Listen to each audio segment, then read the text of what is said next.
ओम सच्चिदानंद रूपाय विश्वोत्पत्त्यादि Hathaway तापत्रय विनाशाय गोविंदाय नमो नमः। कृष्णाय वासुदेवाय हरये परमात्मने प्रणताक्लेशनाशाय गोविंदाय नमो नमः।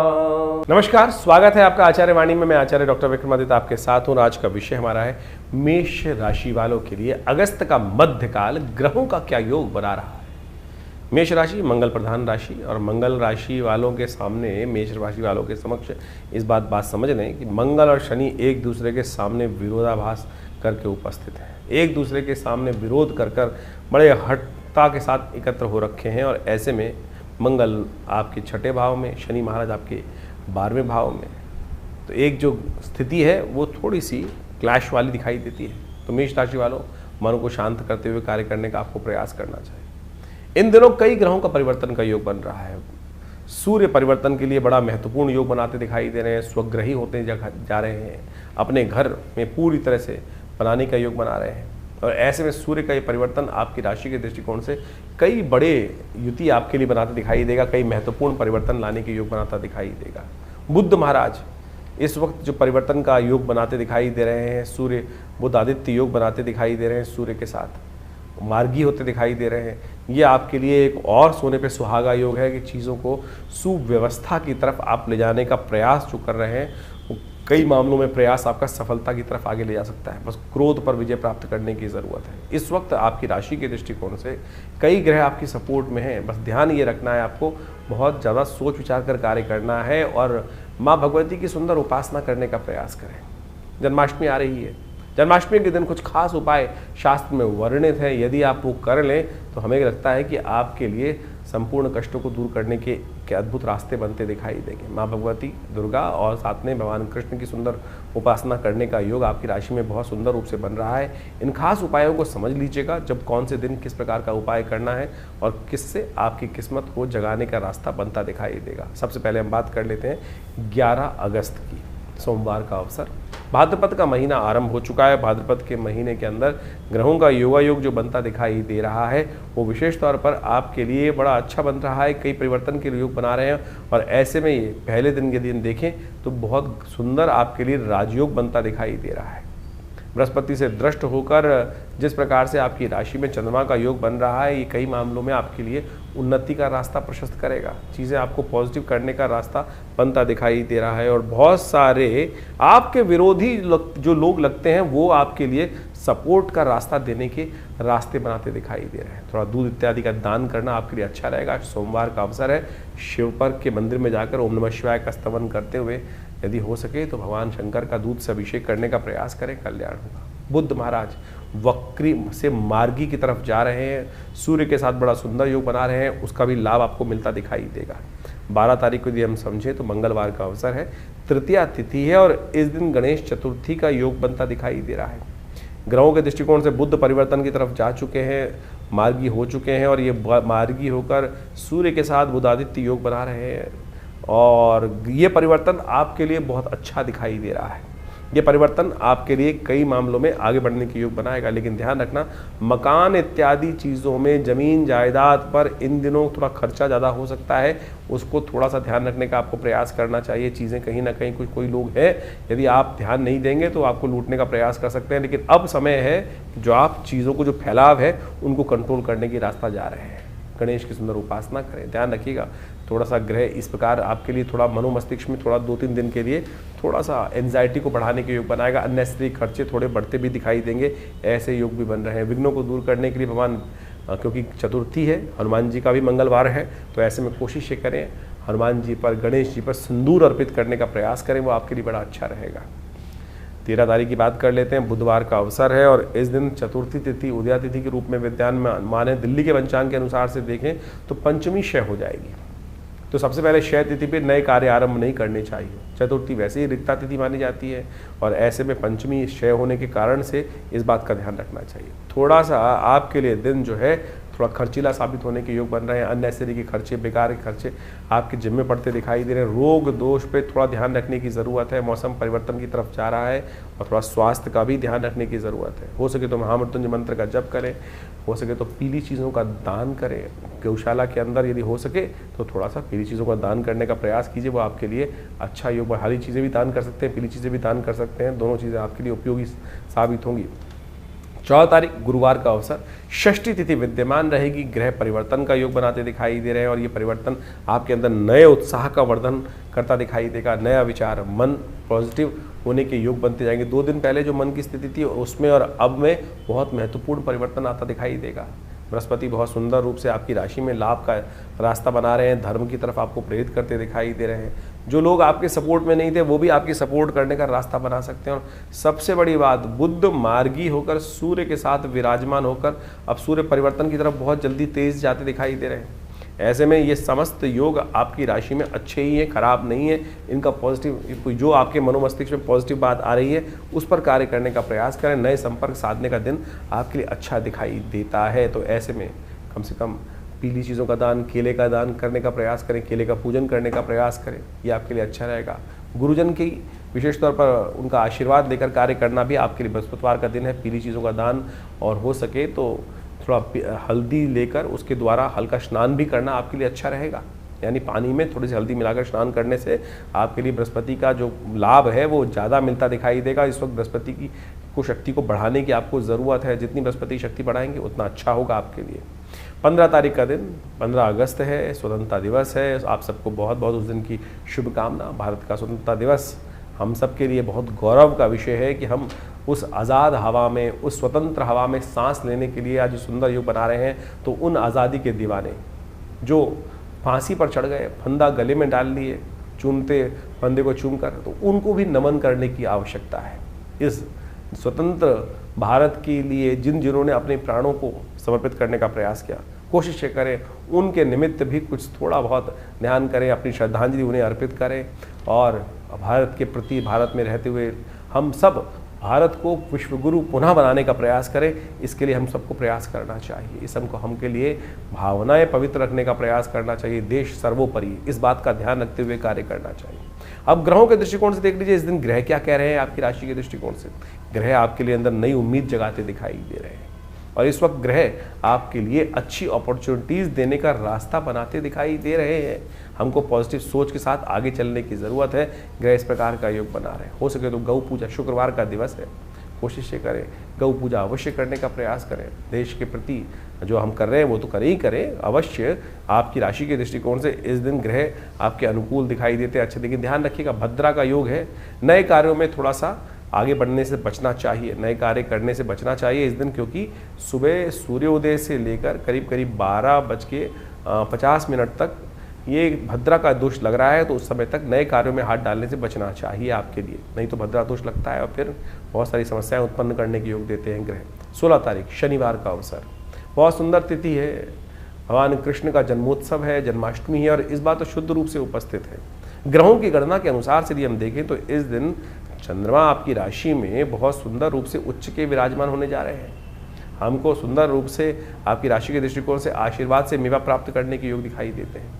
इस दिन भगवान कृष्ण की जन्माष्टमी का सुंदर योग बन रहा है और बहुत सारे मतभेद रहते हैं जन्माष्टमी के दिन, ऐसा कोई मतभेद इस दिन नहीं रहने वाला है। 16 अगस्त को इस बार जन्माष्टमी का सुंदर योग बन रहा है और जन्माष्टमी का योग ग्रहों के दृष्टिकोण से इस बार सबके लिए, स्मार्ट वैष्णव सब लोग शनिवार को कोई मतभेद नहीं रहेगा। आमतौर पे बहुत सारे मतानुसार कई बार मतभेद उत्पन्न हो जाते हैं कि हम हमारे आचार्यों के अनुसार से इस योग में माना जाए, इस योग में माना जाए।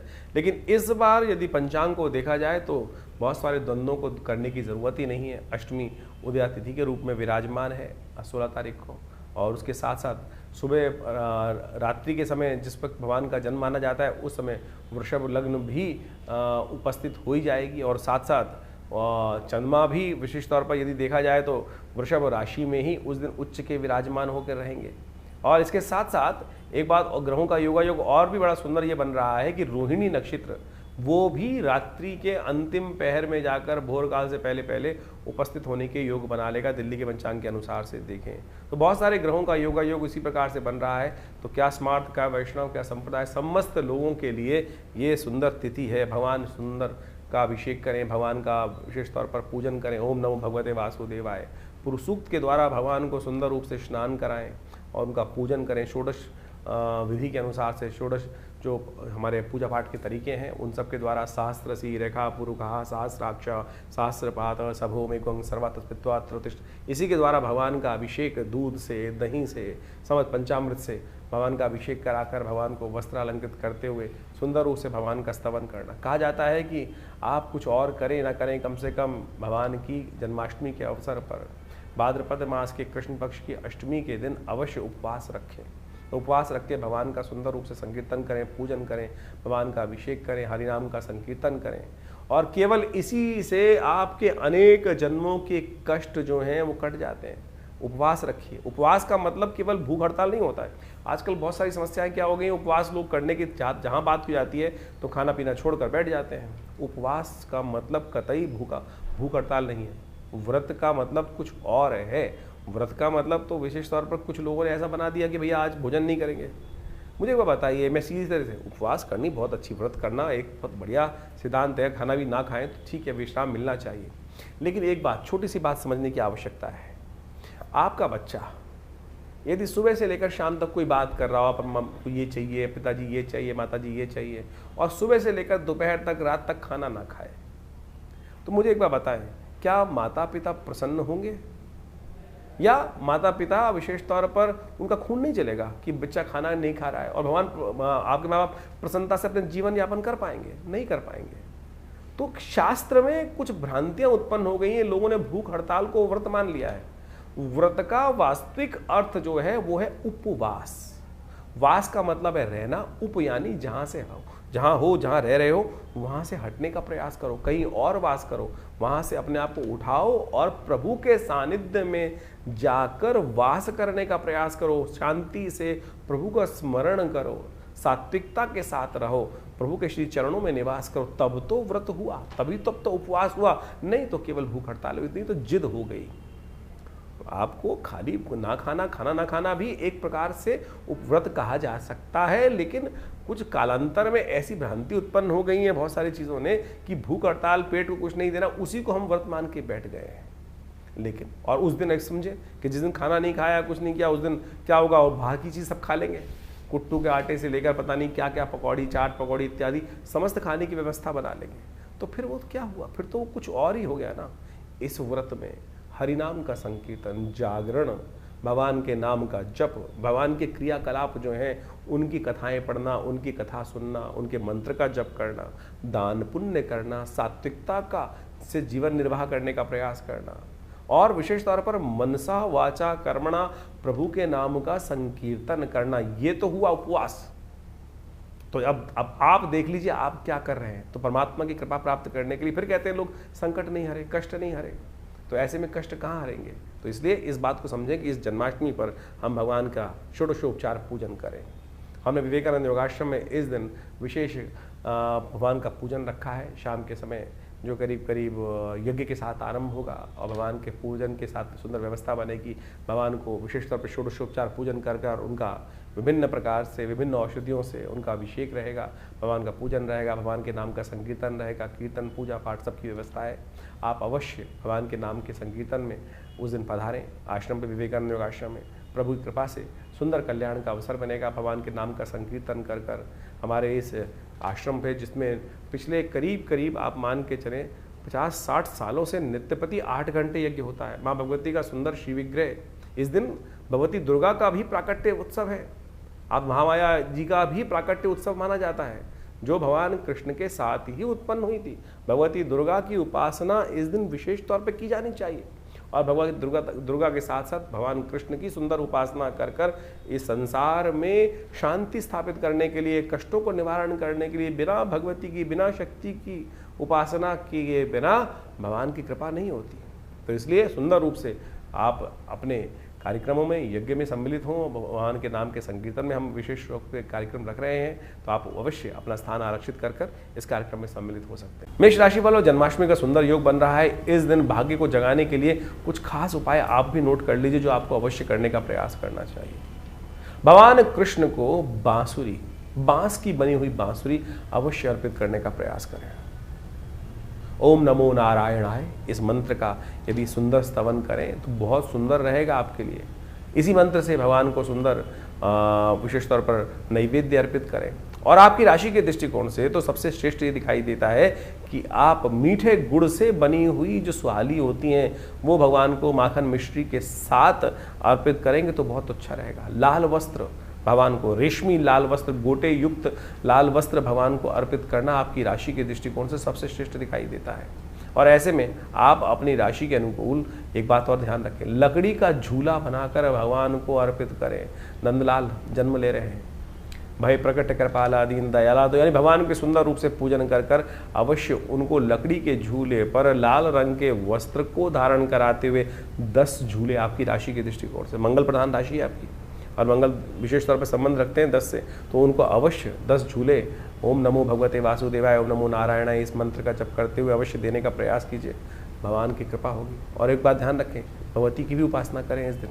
माँ भगवती दुर्गा के लिए निमित्त सर्वमंगल मांगल्य शिवे सर्वार्थ साधिके शरण्ये त्र्यंबके गौरी नारायणी नमोस्तुते इस मंत्र का भी स्तवन करें। माँ भगवती दुर्गा की कृपा से आपके बहुत सारे कष्ट, आपकी राशि में इस वक्त योग भी चल रहा है कि यदि दुर्गा जी के साथ कृष्ण की उपासना करेंगे तो भगवान की कृपा से आपके समस्त कष्ट निवारण, 1 साल तक ये योग रहेगा आपकी राशि में, तो अवश्य नित्यपति इनका स्तवन करें।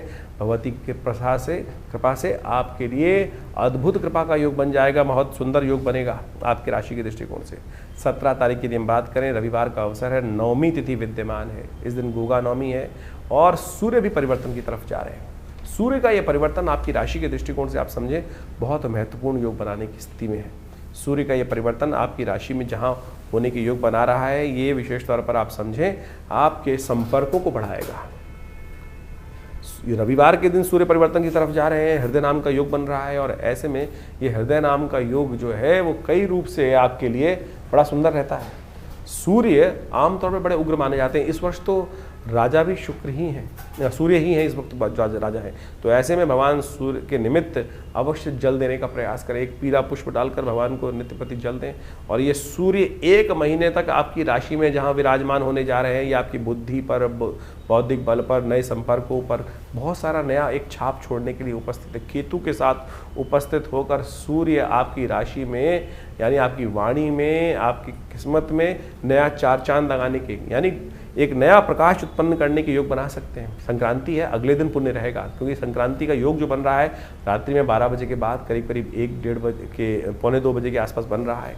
तो ऐसे में ये परिवर्तन का योग बनेगा, इसका पुण्य अगले दिन रहेगा। अगले दिन सुबह उठकर विशेष तौर पर भगवान सूर्य के निमित्त आपको क्या करना चाहिए, गेहूँ इत्यादि का, घी इत्यादि का दान अवश्य करने का प्रयास करना चाहिए। तो आपके इस कृपा से, भगवान की कृपा से भगवान सूर्य प्रसन्न होंगे और उनके आशीर्वाद से आपके बारे न्यारे होने के योग बनेंगे। 18 तारीख सोमवार का अवसर, दशमी तिथि विद्यमान है और इस दिन ग्रहों का योगा योग यदि हम आपकी राशि के दृष्टिकोण से देखें तो वो आपकी राशि के दृष्टिकोण से जो बनता दिखाई दे रहा है वो बड़ा महत्वपूर्ण आपकी राशि बनता दिखाई दे रहा है। ये पुरुषार्थ से लाभ मिलता दिखाई दे रहा है और आपकी राशि में आएगा नए नए पुरुषार्थ करने का अवसर आपके जिम्मे मिलेगा। ऐसे में ध्यान रखिएगा, सुबह सुबह यदि आप एक काम करें, जो भी कार्य में विघ्न आ रहा हो, माँ भगवती कृपा से उनका आशीर्वाद देकर, माता पिता को प्रसन्न कर कर उनका आशीर्वाद देकर जो कार्य करोगे ना, तो बहुत सुंदर आपकी राशि से ऐसा योग बन रहा है कि बृहस्पति के साथ चंद्रमा विराजमान होने जा रहे हैं आपके दिन। और ऐसे में यदि माँ भगवती दुर्गा की उपासना करते हुए, शिव शक्ति की उपासना करते हुए जो भी काम करोगे ना, माता पिता के साथ आशीर्वाद लेकर जो भी काम करोगे उसमें वारे न्यारे होने निश्चित तौर पे दिखाई देता है। तो इसको अवश्य साधने का आपको प्रयास करना चाहिए। ध्यान रखिएगा, सुबह 6:22 से भद्रा का योग है और शाम के करीब 5:30 बजे तक रहेगा। तो नए कार्यों में ना हाथ डालें, बाकी सब चीज़ बढ़िया से करने का प्रयास करें, कोई दिक्कत नहीं। 19 तारीख का दिन आपके लिए मंगलवार का दिन, एकादशी का दिन एक नई योगों को लेकर आया है और ये आपके लिए कई बार से हम देखें तो कम से कम 90% दिन आपके लिए पॉजिटिव दिखाई देता है। बस बेकार के क्रोध से बचिएगा।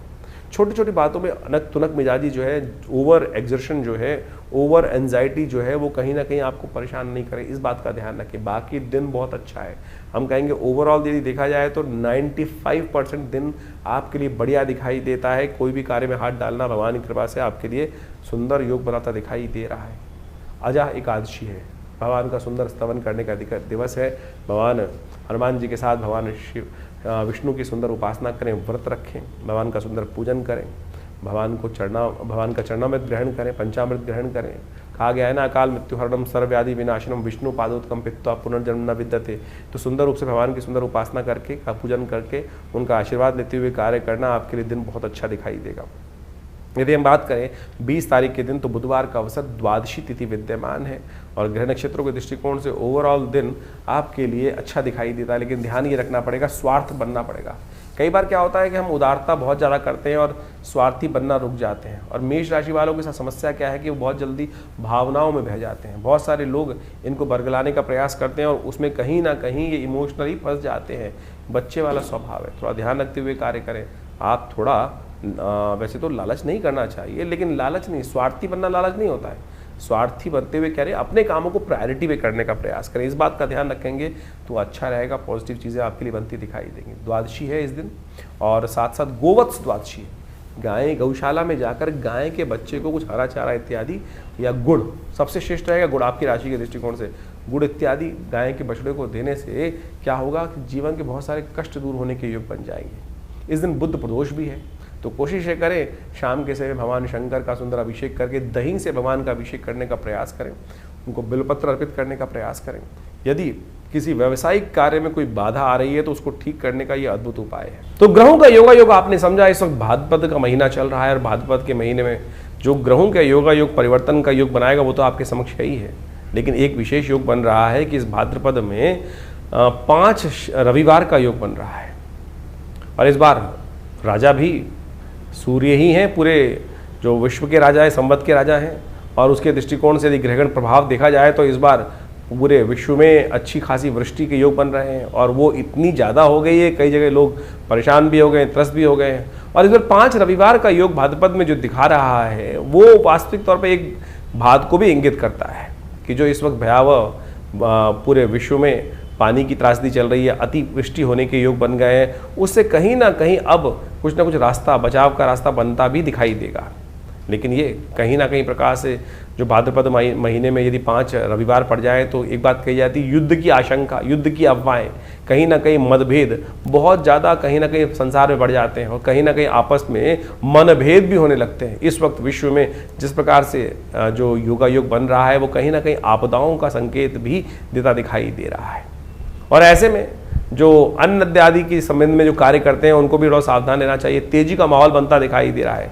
विभिन्न अन्न के क्षेत्र जितने भी हैं, खाद्य पदार्थ जितने हैं, गेहूँ इत्यादि, चावल इत्यादि और बहुत सारी और भी जितनी चीज़ें हैं, उन सब में कहीं ना कहीं जो अतिवृष्टि के कारण से जो योग बनते दिखाई दे रहे हैं वो कहीं ना कहीं महंगाई को बढ़ाने की तरफ योग बनाते दिखाई दे रहे हैं।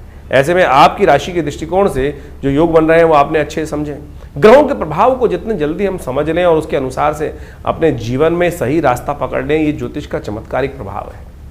देखिए, जो सूर्य है वो हर एक स्थिति में एक सही निकलता है, लेकिन हर व्यक्ति पर उसका प्रभाव अलग अलग होता है। ग्रहों का ये परिवर्तन जो योग बनाते हैं, इन सब का प्रभाव सूक्ष्म दृष्टिकोण से हर व्यक्ति को समझ में आना चाहिए। ज्योतिष के दृष्टिकोण से बड़ा सूक्ष्म अन्वेषण है। आपकी जन्मपत्री, आपका जो भाग्य है वो हर व्यक्ति का अलग है। कहीं ना कहीं उस भाग्य पर किस प्रकार का योग बनेगा, ग्रहों का परिवर्तन क्या प्रभाव डालेगा, हर व्यक्ति पर अलग प्रभाव डालता है। एक ही क्षेत्र में रहने वाले, एक ही घर में रहने वाले, यदि हम देखें कि क्या परिवर्तन एक जैसा ही होगा सबके लिए? नहीं, बिल्कुल नहीं होगा। किसी के लिए अच्छा, किसी के खराब। एक ही घर में रहने वाले जो 8, 5, 6 जातक हैं, उन सब पर भी ग्रहों का प्रभाव अलग अलग होता है। तो ऐसे में उस परिवर्तन का प्रभाव आपके ऊपर क्या हो रहा है, राशि के दृष्टिकोण से तो आप समझ ही रहे हैं, लेकिन आपकी जन्मपत्री, आपका जन्म समय, आपका भाग्य बिल्कुल बहुत सारी चीज़ों को बताने में रास्ता बता सकता है। तो ज्योतिष विज्ञान बड़ी सूक्ष्म दृष्टिकोण से देखने की चीज़ें हैं और हम बहुत सारी चीज़ों को समझने का प्रयास करते हैं। बड़ा शोध संस्थान चलाते हैं पिछले करीब 50 सालों में। ज्योतिष के संबंध में, अध्यात्म के संबंध में, भारतीय योग विज्ञान के संबंध में हमारे आश्रम में बहुत सारी रिसर्च बहुत सारा अनुसंधान शोध किया गया, 50 से ऊपर पुस्तकें प्रकाशित की गई हैं। सदगुरु आचार्य श्री केशव देव जी के महाराज के सानिध्य में रहकर हमने बहुत सारे विभिन्न भारत की पराविद्याओं के ऊपर कार्य किया, चाहे वो मंत्र विज्ञान है, चाहे वो यज्ञ विज्ञान है, चाहे वो कर्मकांड है, योग की सहस्त्रों शाखाएं हैं, और उन सब के ऊपर मुद्रा विज्ञान इत्यादि बहुत सारे अलग अलग विषयों के ऊपर बहुत सारा शोध अनुसंधान करके चीज़ों को समझने का हमने प्रयास किया। और आप समझें, ज्योतिष एक ऐसा विषय है कि जिसके द्वारा आप बहुत सारे कार्यों का निदान भी कर सकते हैं, डायग्नोज कर सकते हैं। बीमारियों के संबंध में भी आयुर्वेद के साथ साथ ज्योतिष को साथ साथ चलाया गया था। आज जो समाज में जो आयुर्वेद का या चिकित्सा विज्ञान का भाव है, वहाँ ज्योतिष के एक पार्ट को निग्लेक्ट कर दिया गया है। अरे ज्योतिष पूरी तरह से डायग्नोज पर ही है, आपके ग्रह बदले और वो कहीं ना कहीं कौन सा रोग उत्पन्न करेंगे, किस प्रकार से बीमारी का रास्ता बनाएंगे, ये भी ज्योतिष के अंदर बहुत अच्छे से, अगर समय खराब चल रहा है, किस प्रकार से कौन से मंत्र को जप कर कर, कौन सी मुद्रा का प्रयोग करके, कौन सी औषधि कब आपके लिए अच्छी अनुरूप रहेगी, कौन सी औषधि कब कार्य नहीं करेगी, ये भी ज्योतिष विज्ञान के माध्यम से आप बहुत अच्छे से समझ सकते हैं, कार्यों को कर सकते हैं। हमने इसके ऊपर बहुत अच्छे से चीज़ों को समझने का प्रयास किया। बहुत सारी चीज़ें हम समय समय पर आपके बहुत सारे अपने इन कार्यक्रमों के माध्यम से आपके समक्ष रखते भी आए हैं। तो आप ज्योतिष विज्ञान को सही रूप समझने का प्रयास करें। विडंबनाएं, बहुत सारी लोग आपके मन में ऐसे भाव डालने का प्रयास करेंगे कि सब कुछ भी सत्य नहीं है। अरे नहीं, एक एक चीज़ सत्य है, एक एक चीज़ का प्रभाव है, इसको आप समझें। हमारे ऋषि मुनियों ने हजारों लाखों पुस्तकें, लाखों अनुसंधान हमारे समक्ष उपस्थित किए हैं। हर ऋषि, करोड़ों ऋषि हुए आज तक हो चुके हैं, और उन सब ने अपने शोध हमारी भारतीय संस्कृति में जगह जगह बताए हैं, और लोग उसका प्रभाव देखते भी आए। और हमने खुद देखा, बहुत सारे महामृत्युंजय मंत्र इत्यादि बहुत सारे अनुष्ठान जो समय समय पर करते हैं, उनका प्रभाव बहुत प्रत्यक्ष रूप से होता है। चाहे वो जीवन के स्वास्थ्य संबंधी समस्याएं, चाहे वो जीवन की किसी भी पहलू से संबंधित समस्याएं, उसका निदान करने के लिए विभिन्न मंत्रों के माध्यम से, विभिन्न उपायों के माध्यम से, चाहे वो रत्न है, चाहे वो विभिन्न उपाय हैं, चाहे वो दान है, चाहे वो पुण्य है, चाहे वो औषधि है, चाहे वो ध्यान है, इन सबको मार्ग अपना सकते हैं। और तो और मुद्राएं तो अपने आप में चमत्कारिक प्रभाव दिखाती हैं। ये शरीर के जो विभिन्न भागों के द्वारा योग और विभिन्न मुद्राओं का उपयोग किया जाता है। जैसे किसी का बृहस्पति खराब है तो ये ज्ञान मुद्रा का नित्यप्रति अभ्यास करें, देखें, किसी और चीज़ की आवश्यकता ही नहीं पड़ेगी। शनि यदि खराब चल रहा है, शनि का दुष्प्रभाव बहुत ज़्यादा जीवन में हो रहा है, तो यदि नेगेटिव प्रभाव है तो इसको इस मुद्रा के द्वारा, शून्य मुद्रा का उपयोग करते हुए, शनि की मुद्रा का उपयोग करते हुए यदि मंत्र जप किया जाए, कुछ भी उसका नित्य प्रति इस मुद्रा का अभ्यास किया जाए, तो उससे भी बहुत ज़बरदस्त प्रकार से आपकी समस्याओं को ठीक करने में रास्ते मिलते हैं। तो ऐसे बहुत सारी चीज़ें हैं, बहुत सारे मार्ग हैं जिनको आप समझेंगे तो बहुत अच्छे से रास्ता बनता दिखाई देगा, कष्टों को निवारण करने का योग बनता दिखाई देगा। और इन सब चीज़ों को हमें अच्छे से समझ लेना चाहिए। बहुत सारे लोग, ये कहानियाँ नहीं है, पुराण इत्यादि में जो रहस्य बताए गए हैं वो कतई किसी प्रकार भी कहानियाँ नहीं है, लेकिन उनके पीछे उसका आदि भौतिक आदि दैविक रहस्य छुपा हुआ है। उन रहस्यों को हमको समझना चाहिए। अभी सावन का महीना समाप्त हुआ, सावन में भगवान का जैसे रुद्राभिषेक करते हैं, रुद्राभिषेक करते हुए भगवान पर विभिन्न प्रकार से भगवान को स्नान कराया जाता है, कभी दूध से, कभी दही से, कभी भस्म से। भगवान के ऊपर बिलपत्र चढ़ाए जाते हैं, दूर्वा चढ़ाई जाती है, भंग चढ़ाई जाती है, और तो और वो आक के पत्ते चढ़ाए जाते हैं, धतूरे के पत्ते चढ़ाए जाते हैं। यदि इनको वैज्ञानिक तौर पे आप देखने का प्रयास करेंगे तो इन सब के माध्यम से आप समझे, घास को चढ़ाकर भगवान के ऊपर चढ़ाने का कारण क्या है? उसका मंत्र है कांडात कांडात प्रोहंती। भगवान के ऊपर चढ़ाते हुए इस मंत्र को कहा जाता है। औषध विज्ञान के अनुसार से आपके जो बहुत सारी बीमारी को ठीक करने के लिए, पेट संबंधी बीमारियों को ठीक करने के लिए ये बहुत दिव्य औषधि है।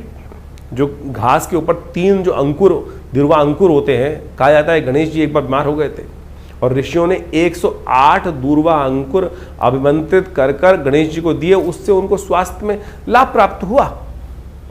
इसी प्रकार से विभिन्न जो चीज़ें हमारे क्रियाकलाप कर्मकांड के सिद्धांत से भारतीय संस्कृति में बताई गई हैं, पुराण इत्यादि में चीज़ों में बताए गए हैं, वो सब के सब क्रियाकलाप बहुत रहस्यपूर्ण है, परम वैज्ञानिक है। औषधीय दृष्टिकोण से भी उसको अच्छे से समझा जा सकता है।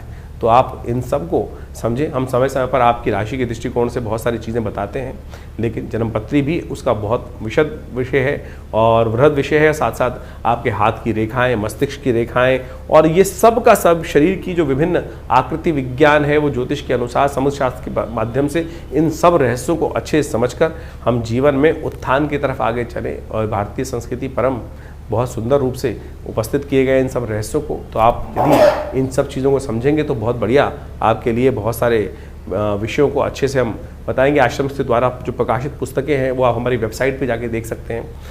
mudrasforhealing.com वेबसाइट है हमारी, acharyavickramaditya.com वेबसाइट है हमारी, vivekanandnaturecure.com ये भी हमारे आश्रम की ही वेबसाइट है और यहाँ पर हमारे आश्रम की समस्त गतिविधियों को समय समय पर हम बताते रहते हैं। बहुत सारे विभिन्न कार्यक्रम आश्रम पे समय समय पर चलते रहते हैं और इन सब विषयों को आप अच्छे से समझकर और इन सब से आश्रम से जुड़ें। और स्वागत है आप सबका हमारे यहाँ जो नित्य प्रति कार्यक्रम होते ही हैं। रविवार को विशेष कार्यक्रम में, यज्ञ में आप सब लोग सम्मिलित हो सकते हैं। सुबह 8 बजे से लेकर करीब करीब 10 साढ़े 10 बजे तक भंडारे के साथ बड़ा यज्ञ और स्वाध्याय इत्यादि का कार्यक्रम चलता है हर रविवार को। और आप सब अपने विषयों को लेकर आश्रम पे उपस्थित होंगे तो हम अवश्य जो भी भगवान की कृपा से रास्ता बनेगा अवश्य आपके साथ बनाएंगे। जीवन में कल्याण का मार्ग प्रशस्त हो, आप सबको आशीर्वाद, कल्याण हो, भगवान का कृपा आपके साथ हमेशा बनी रहे।